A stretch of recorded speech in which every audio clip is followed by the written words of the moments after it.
Kare-karing baboy. Ito po ay binili ko lang.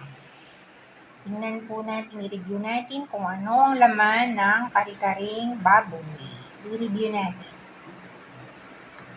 Meron po itong isang pork chop. Pork chop ang ginamit nila. Tapos, meron din siyang gulay. Puso ng saging.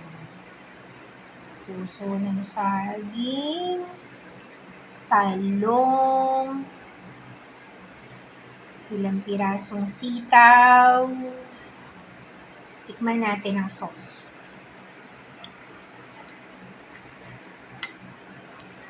Yung sauce niya,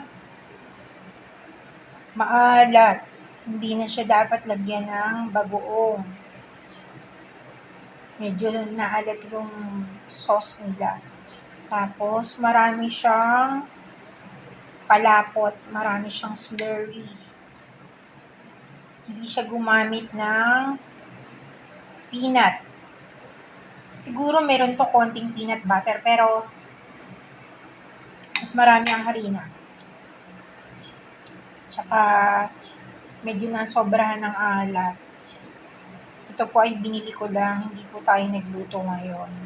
Ito po ay pork chop kare-kare. Pagka po tayo ang gagawa, pag masyadong maraming cornstarch or harina, lagyan po natin ng peanut butter at saka po ng dinikdik na mani para po mas masarap.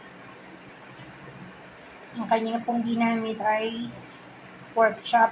Pwede po tayong gumamit din dito ng baka. Pwede din tayong gumamit dito ng pork ribs. Yun.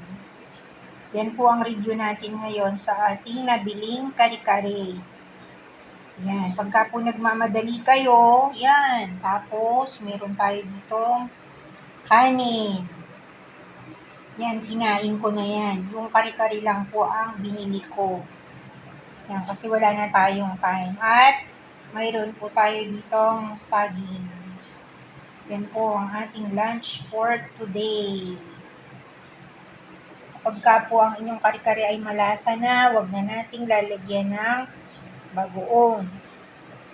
Medyo hindi ko type yung bagoong na, yung pagkakaluto ng bagoong na ginawa niya.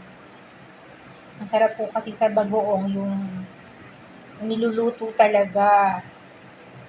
Hindi yung sobrang maalat, hindi yung sobrang maasim. Yan, sabayan niyo po ako, kain na po tayo.